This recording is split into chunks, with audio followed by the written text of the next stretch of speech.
Carlos Salomón es un reconocido estudioso del quehacer político en México y colaborador de este espacio para fortuna nuestra, un apasionado de la política, pues. Y esta noche le doy la bienvenida para decirnos dónde estamos y qué esperamos o qué sigue a 53 días, Carlos, del 1 de julio. Mira, Ricardo, yo soy un apasionado de México, y te voy a decir porque soy apasionado de México. Ayer nos llenó de tristeza la muerte de Jesús Kumate. 93 años, mexicano, sinaloense, un gran secretario de salud y sin lugar a dudas un hombre muy importante en la vida de la política de salud pública en México. Pero como Kumate hemos visto a Julio Fren, el actual José Narro, el actual secretario de salud, personajazo, honorable, consciente de su responsabilidad social. Y también en el ámbito de la educación hemos tenido a Torres Bodet y a muchos mexicanos que han ocupado Vasconcelos, esas áreas. ¿verdad? Y por eso, porque esta reflexión te la hago a 53 noches de que sea la elección presidencial. Porque México tiene muchos problemas, ¿no? Pero en México de hoy, por ejemplo, la vida, el mexicano vive 75 años en promedio.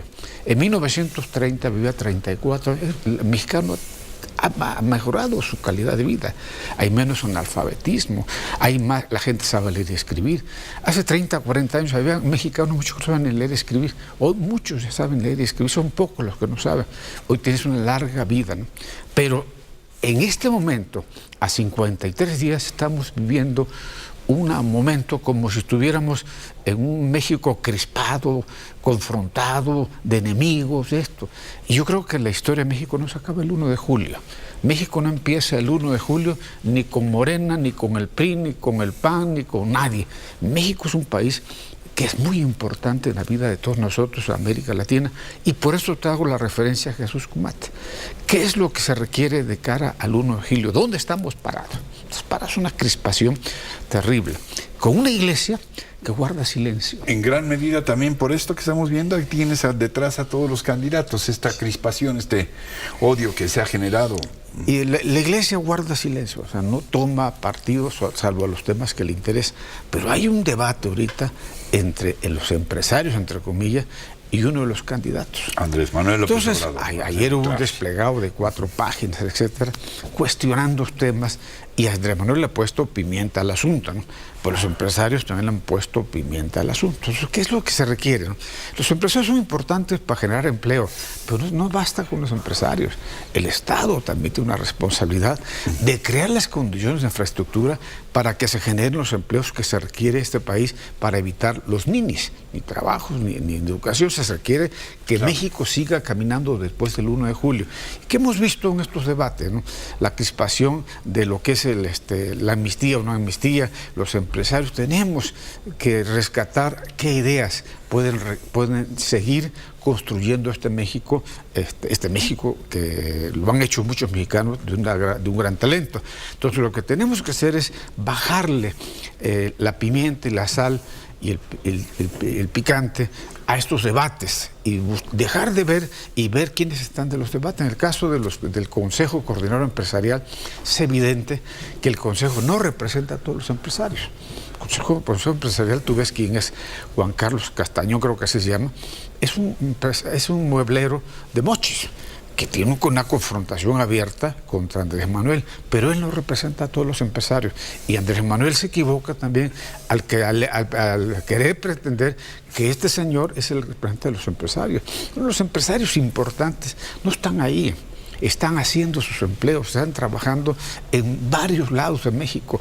Son unas cúpulas burocráticas las que se confrontan con los candidatos y se empieza el pleito. ¿Qué es lo que tenemos que hacer en estos 53 días, Ricardo?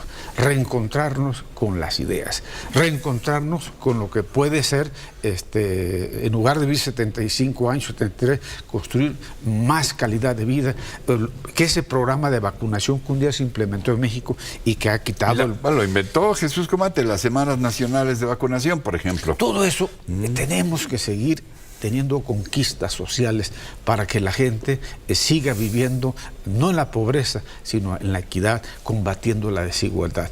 Y yo creo que tan Margarita como el Bronco, como Mitt, como Anaya, como Andrés Manuel, tienen que pensar, tienen que ser adversarios en el debate político, en la lucha electoral.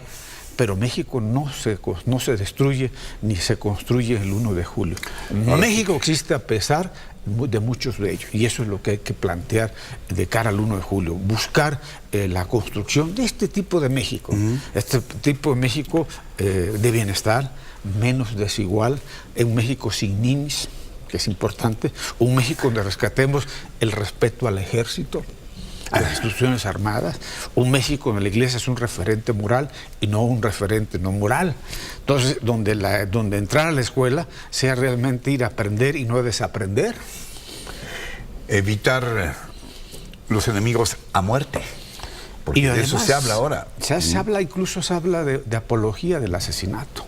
Entonces yo creo que buscar esos escenarios como pasaron en México en 94, donde hubo un obispo, un candidato, etcétera, más que buscar apologías de esto, necesitamos buscar la apología de la paz, buscar la apología del encuentro, la apología de la igualdad, la apología de la equidad y sobre todo hacer el entendimiento. No podemos conducirnos como menores de edad, cuando hay un pueblo que nos reclama, sobre todo hablar con la verdad, ser honesto, ser honrado y decir la verdad. Yo creo que al final la historia les alcanza a cada uno de ellos y México estará más allá del 1 de julio, parado de pie.